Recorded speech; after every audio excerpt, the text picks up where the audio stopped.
You know, the Bible says in 1 Corinthians 11, 1 கொரிந்தியர் 11ஆம் அதிகாரத்திலே வேதம் சொல்கிறது, I don't know whether you know this, நீங்கள் இதை அறிந்திருக்கிறீர்களா இல்லையா என்று எனக்கு தெரியவில்லை. but it says here in verse 3, 3ஆம் வசனத்திலே பார்க்கிறோம், Christ is the head of every man and man is the head of a woman. ஒவ்வொரு புருஷனுக்கும் கிறிஸ்து தலையா இருக்கிறார், ஸ்திரீக்கு புருஷன் தலையா இருக்கிறான். What does that mean? என்னுடைய பொருள் என்ன, அர்த்தம் என்ன? What does the head do தலை என்ன செய்கிறது to the rest of the body? மீதியுள்ள சரீரத்திற்கு இந்த தலை செய்கிற பணி என்ன? One thing, the head controls every part of the body, tells it what to do. தலை செய்கிற ஒரு பணி என்னவென்றால் ஒவ்வொரு அவயத்தையும் என்ன செய்ய வேண்டும் செய்யக்கூடாது என்று கட்டுப்படுத்துகிறது. That is one side. அது ஒரு பக்கம். The other side is the head cares for every part of the body. இன்னொரு பகுதி என்னவென்றால் சரீரத்தின் ஒவ்வொரு பகுதியையும் அந்த தலை பொறுப்படுத்திக் கொள்கிறது அல்லது அதற்காக கரிசனைப்படுகிறது. There's a stomach ache or an injury in the hand or anything, the head immediately organizes the other members of the body to do something about it. வயிற்றுவலி வந்தாலும் சரி அல்லது கையிலே வலி வந்தாலும் சரி, உடனடியாக இந்த தலையானது மூளையானது மற்ற அவயவங்களுக்கெல்லாம் இதை எப்படி பராமரிப்பது, எப்படி அதை தீர்ப்பது என்று சொல்லி அதை ஒழுங்குபடுத்துகிறது. We can say there are two main functions of a head. ஆகவே நாம் என்ன சொல்லலாம் என்றால் தலைக்கு ரெண்டு பிரதானமான பணிகள் இருக்கிறது. One is to control all the actions of the body and tell it what to do. ஒன்று எல்லா சரீரத்தின் அவயவங்களுக்கும் என்னென்ன காரியங்களை செய்ய வேண்டும் என்கிற கட்டளையை பணிக்கிறது. The other is to care for any injury or hurt or any need any part of the body has. இன்னொரு பணி என்னவென்றால் அவயவங்களுக்கு என்ன தேவை இருக்கிறது அல்லது ஏதாவது புண்பட்டு விட்டதா, வலி ஏற்பட்டு விட்டதா என்று பார்த்து அதற்கு உரிய காரியங்களை செய்கிறது. Now we see this very clearly in our relationship with children. பிள்ளைகளோடு கூட நமக்கு இருக்கக்கூடிய உறவிலே நாம் இதை பார்க்கிறோம். You know, small children cannot even go out on the road on their own. சின்ன பிள்ளைகள் தாங்களாகவே சாலையிலே கடக்க முடியாது, சாலையிலே போக முடியாது. We have to teach them what to do, what not to do. என்ன செய்ய வேண்டும், என்ன செய்யக்கூடாது என்று நாம் அவர்களுக்கு சொல்லிக் கொடுக்கிறோம். But we also care for them if they are injured or hurt or sick.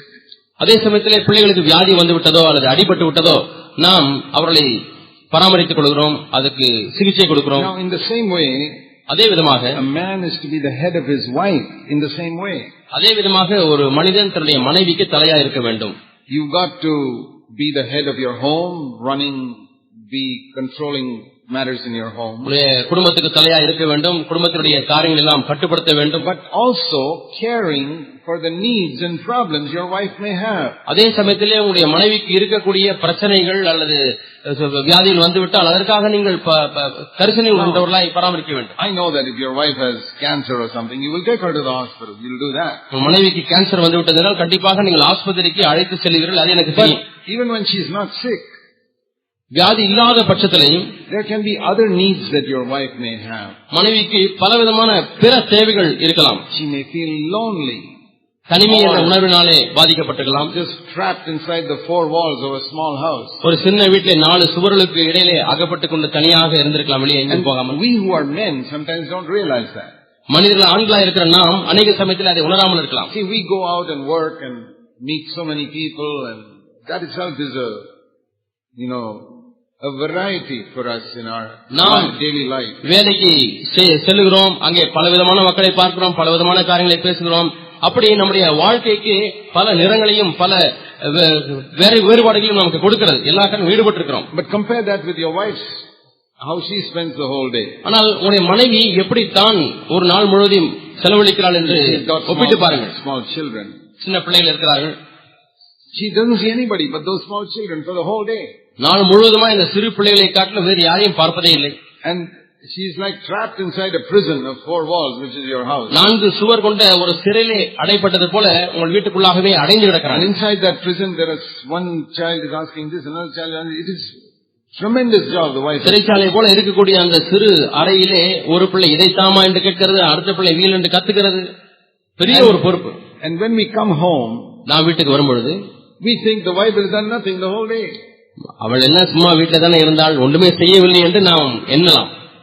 We need to understand that can be a big problem. As some wives feel, I'm just locked in a prison the whole day, every day after day after day, year after year after year. ஒவ்வொரு நாளும் மாதந்தோறும் வருஷந்தோறும் ஒரு சிறைச்சாலைக்குள்ளே அடைபட்டு இருக்கிறது போலவே நான் வீட்டுக்குள்ளேயே அடைந்து இருக்கிறேனே, அதுவே அவர்களுக்கு ஒரு பிரச்சனையா இருக்கலாம். A good husband will try to understand the loneliness and the difficulty of his wife. ஒரு நல்ல கணவன் தன்னுடைய மனைவியினுடைய தனிமையை நன்றாக புரிந்து கொள்வான், மனைவியுடைய கஷ்டங்கள் என்ன என்பதை உணர்ந்து கொள்வார். The same way a good father must be friend with his children. அதே போல நல்ல அப்பாவா இருக்கக்கூடிய தகப்பனா இருக்கக்கூடிய ஒருவர் தன் பிள்ளைகளோடு கூட நண்பர்களாய் மாறிவிட வேண்டும். See, unfortunately in India we don't have that image of a father. துரதிர்ஷ்டவசமாக இந்தியாவிலே அப்படிப்பட்ட ஒரு காரியத்தை நாம் தகப்பனிடத்திலே பார்க்க முடிவதில்லை. We've got the picture in India from old generations of a father who is to be respected. அப்பா என்று சொன்னால் அவருக்கு மதிப்பு மரியாதை கொடுக்க வேண்டும் என்கிறதான நம்முடைய பழைய கலாச்சாரத்திலிருந்து நாம் அதை பெற்றுக்கொண்டோம். பல தலைமுறைக்கு முன்பதாக இருந்தது. In many cultures they go down and touch the father's feet. அநேக கலாச்சாரத்திலே மகன் என்று சொன்னால் அப்பாவுடைய காலிலே விழ வேண்டும் என்று சொல்லி காலை தொட்டு கும்பிடுவார். Father is someone to be respected and little distant from the children. அப்பானா பயப்படுவாங்க. அப்பாவுக்கும் மகனுக்கும் பார்த்தால் பெரிய ஒரு இடைவெளி எப்பொழுதும் காணப்படும். And we don't go to in the older generation and all, nobody went to their fathers if they had a sexual problem. பழைய தலைமுறையிலே நாம் பார்க்கிறோம், பிள்ளைகளுக்கு பாலியல் சம்பந்தமான பிரச்சனை இருக்குது என்று சொன்னால் தகப்பனிடத்திலே வழக்கமாய் போக மாட்டார்கள். All young men, when they come to 13, 14, 15 and all, they begin to have some sexual problems. எல்லா ஆண்களுக்கும் 13, 14, 15 வயது வரும்பொழுது பாலியல் தொடர்பு சம்பந்தமான பிரச்சனைகள் ஏற்படுகிறது. They begin to have so many thoughts and questions. ஏன் இது இப்படி, ஏன் அது அப்படி என்று சொல்லி பலவிதமான கேள்விகள் அவருடைய மனதுக்குள்ளாக எழும்புகிறது. That's true of all of us. நம்ம எல்லாருடைய விஷயத்திலேயும் இது உண்மை. Then gradually you get into your teenage years, you begin to develop bad sexual habits. 10 பருவத்துக்குள்ளாக நுழையும் பொழுது கெட்ட பாலியல் பழக்க வழக்கங்களை அவர்கள் கற்றுக்கொள்கிறார்கள். You don't know what to do. என்ன செய்வது என்று உங்களுக்கு தெரியவில்லை. And so where do you get all your information from? ஆகவே இப்பொழுது உங்களுடைய தகவல்கள் எல்லாம் எங்கிருந்து பெறப்போகிறீர்கள்? On this subject. இந்த குறிப்பிட்ட பாடத்திலே From your friends in school. அந்த உங்களுடைய பிள்ளைகள் தங்களுடைய கல்லூரியிலேயோ பள்ளியிலே உள்ள மற்ற நண்பர்களிடத்திலிருந்து தான் தகவல்களை பெறப்போகிறார்கள். In the neighborhood. அல்லது பக்கத்து வீட்டு பையன்மாரிடத்திலிருந்து தகவல்களை பெறப்போகிறார்கள். How many of you, when you were 15, 16 years old, went to your father and talked about your sexual problems with him? உங்களில் எத்தனை பேர் 15 வயதா இருக்கும் பொழுது 16 வயதா இருக்கும் பொழுது பாலியல் சம்பந்தமான பிரச்சனைகளை குறித்து தகப்பனோடு கூட நீங்கள் அளவலாவினீர்கள், பேசினீர்கள்? I didn't do it. நான் அதை செய்யவில்லை. You didn't do it. நீங்கள் அதை செய்யவில்லை. Because we say father is not a friend, he is somebody to be respected like God. அப்பா என்று சொன்னால் அவர் ஒரு நண்பர் அல்ல, அவர் தேவனைப் போல நாம் மதிக்கக்கூடிய ஒரு பெரிய ஆள் என்றுதான் எண்ணிக்கொண்டிருக்கிறோம். We have to change that image in the next generation. அடுத்த தலைமுறையிலாவது நாம் இப்படிப்பட்ட ஒரு சித்திரத்தை நாம் மாற்ற வேண்டும், இப்படிப்பட்ட நிலைமையை மாற்ற வேண்டும். God is a father. தேவன் நல்ல தகப்பன். But he's also a friend. அதே சமயத்தில் அவர் நமக்கு நல்ல நண்பர். Even though he's a father, he's the perfect father. அவர் தகப்பனா இருந்தாலும் கூட அவர் ஒரு பூரண பிதாவாக தகப்பனாக இருக்கிறார். I can go to him with any problem. எந்த பிரச்சனை வந்தாலும் நாம் அவரிடத்திலே போகலாம். Even if the worst possible thing, I can go and tell him, Father, see, I'm having this particular problem. மிக மோசமான பிரச்சனைகளை நான் மாட்டிக்கொண்டாலும் என்னுடைய அப்பாவிடத்திலே போய் தகப்பனிடத்திலே போய் பிதாவே தகப்பனே எனக்கு இந்த பிரச்சனை இருக்கிறது என்று நான் தேவனிடத்திலே போகலாம். Don't you think as fathers we should be like that to our own children? தகப்பனா இருக்கக்கூடிய நாம் நம்முடைய பிள்ளைகளுக்கு அப்படி இருக்க வேண்டும் என்று நீங்கள் எண்ணவில்லையா? Our children respect us but feel free to talk to us about everything. அப்பொழுது நம்முடைய பிள்ளைகள் நம்மை பார்த்து நம்மிடத்திலே மதிப்பும் செய்வார்கள், அதே சமயத்திலே நம்மோடு கூட விடுதலையாக பேசவும் செய்வார்கள். See, just because I can speak freely to God about everything doesn't mean I don't respect him. நான் தேவனிடத்தில் விடுதலையாக பல காரியங்களை குறித்து பேசுகிறபடினாலே அவரை நான் மதிக்கவில்லை என்று பொருள் அல்ல. So just because you allow your children to talk freely to you about everything doesn't mean they won't respect you. ஆகவே உங்களுடைய பிள்ளைகள் உங்களிடத்தில் விடுதலையோடு கூட சில காரியங்கள் எல்லாம் பேசுவதற்கு நீங்கள் அனுமதிக்கிறபடினாலே உங்கள் பிள்ளைகள் மதிக்காமல் போய்விடுவார்களோ என்ற பயம் உங்களுக்கு தேவையில்லை. But we have always tried to keep our children, we talk only about food and things and not about the real problems they are facing in life. ஆகவே தகப்பனா இருக்கிற நாம் பிள்ளைகளிடத்தில் எப்படி நடந்து கொள்கிறோம் என்றால் ஏதோ ஒரு இடைவெளி விட்டே நான் பழகுறோம். சாப்பாடு சாப்பிட்டியாப்பா, என்ன ஃபீஸ் கட்டினியா, அது இது என்று தான் நான் பேசுகிறோம். அவருடைய உண்மையான பிரச்சனைகளை நாம் விளக்குவோம். Those are not their bigger problems. ஆனால் அவைகள் அவருடைய பெரிய பிரச்சனைகளே அல்ல. The big problem is in their school or college they may be friendly with some girl. அவருடைய பெரிய பிரச்சனை என்றால் உங்களுடைய பையன் ஒரு பெண்ணோடு கூட பழகி இருக்கலாம், அல்லது உங்கள் பெண் பிள்ளை பையனோடு கூட சிநேகமாய் மாறி இருக்கலாம். And they won't talk to you because you're afraid to talk to you.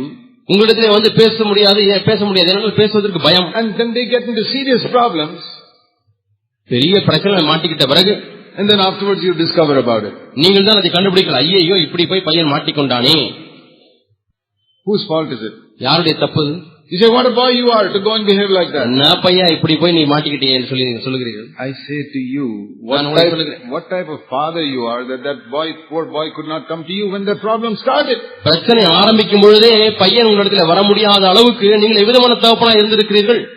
You know, all of us have been failures as fathers. தகப்பனா இருக்கிற நாம் எல்லாருமே பல விடங்களிலே நாம் தவறி இருக்கிறோம். I have 4 sons, they're all born again.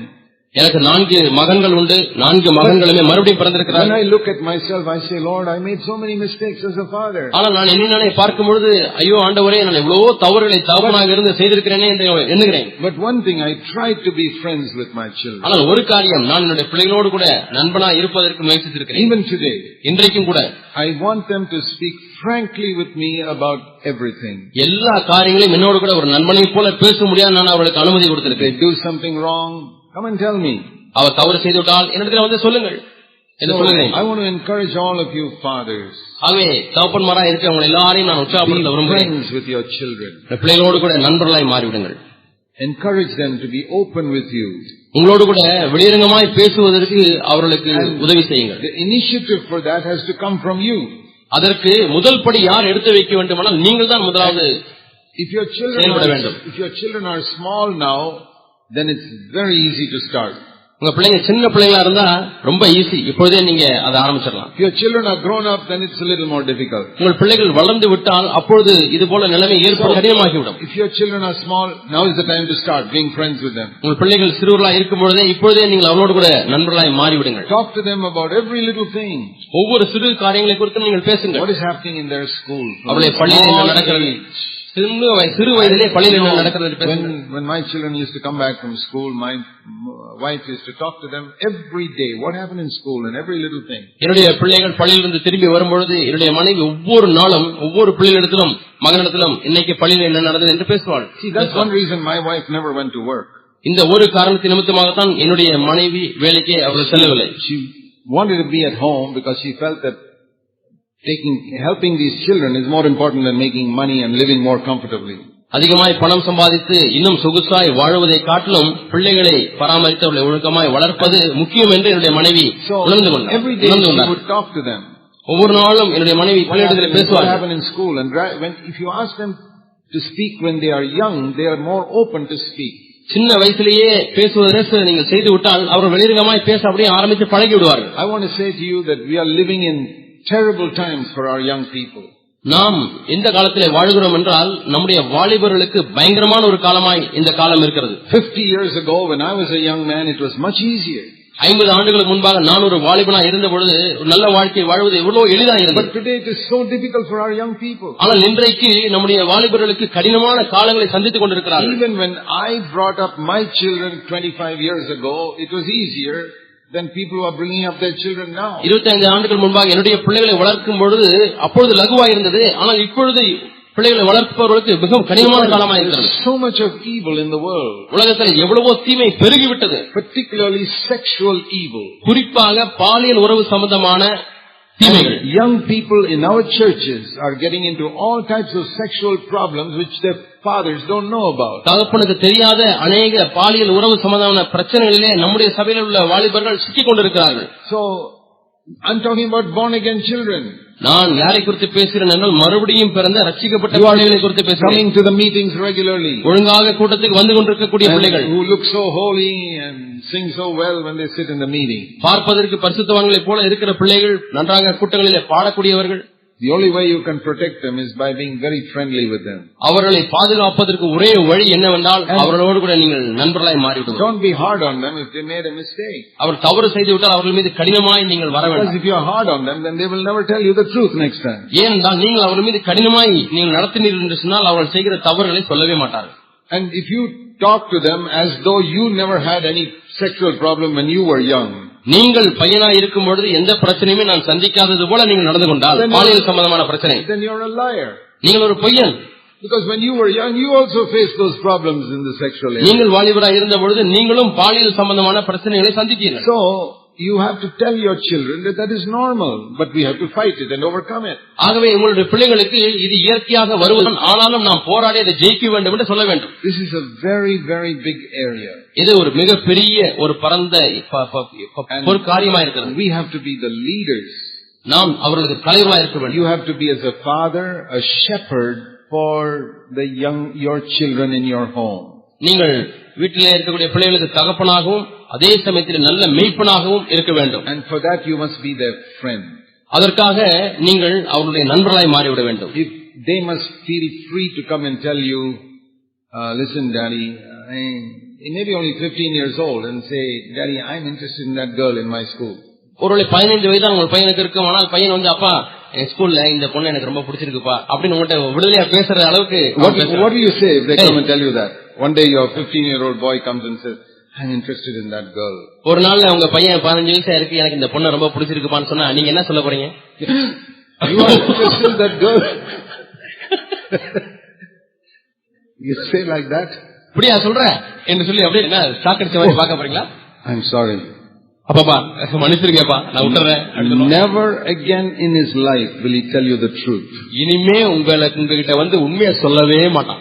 Even if he falls into adultery, he will not tell you. விபச்சாரத்தில் விழுந்தா கூட சொல்லவே மாட்டான். Because when he said a small thing like that, சின்ன காரியத்தை சொல்லும் பொழுது you act as if you never had such problems when you were young. நீங்கள் சிறு பையன் வாலிபனா இருந்த பொழுது அந்த விதமான பிரச்சனை உங்களுக்கு வராதது போல நீங்கள் பாவனை செய்கிறீர்களே. நாம் ஜெபிப்போம். Heavenly Father, பரலோக பிதாவே, restore the hearts of the fathers to the children. பிதாக்களுடைய இருதயத்தை பிள்ளைகளுக்கு திருப்ப மாட்டோம். Restore the hearts of the children to the fathers. பிள்ளைகளுடைய இருதயத்தை பெற்றோருடைய திருப்ப மாட்டவரே. And do a miracle in our homes. எங்களுடைய குடும்பங்களிலே ஒரு அற்புதத்தை செய்யும் ஐயா. And let your name be glorified in all of our homes. எல்லா குடும்பங்களிலேயும் ஆண்டவரே உம்முடைய நாமம் வல்லமையாய் மகிமைப்படட்டும். Forgive us our past failures. கடந்த கால தோல்விகளை ஆண்டவரே எங்களுக்கு மன்னியும். We have all failed. நாம் எல்லாரும் தவறி இருக்கிறோம். Forgive us. எங்களை மன்னியும் ஆண்டவரே. Cleanse us in the blood of Jesus. இயேசுவின் இரத்தத்தினாலே எங்களை கழுவும் ஆண்டவரே. Help us to do it differently in the future. வரக்கூடிய நாட்களில் வித்தியாசமாய் வாழ உதவி செய்யும். Fill us with the Holy Spirit. பரிசுத்த ஆவியானவரை எங்களை நிரப்பும். And make our homes like a light that shines in the darkness. இருளிலே பிரகாசிக்கிற விளக்கைப் போல வெளிச்சத்தைப் போல எங்கள் குடும்பங்களை We மாற்றும். pray that all our children will be born again. எல்லா பிள்ளைகளும் ஆண்டவரே மறுபடியும் பிறக்க வேண்டும். And none of them will be lost and go to hell. ஆண்டவரே யாரும் மனம் திரும்பாமல் நரகத்துக்கு போக கூடாது ஆண்டவரே. In Jesus' name. இயேசுவின் நாமத்தில் பிதாவே. Amen. ஆமென்.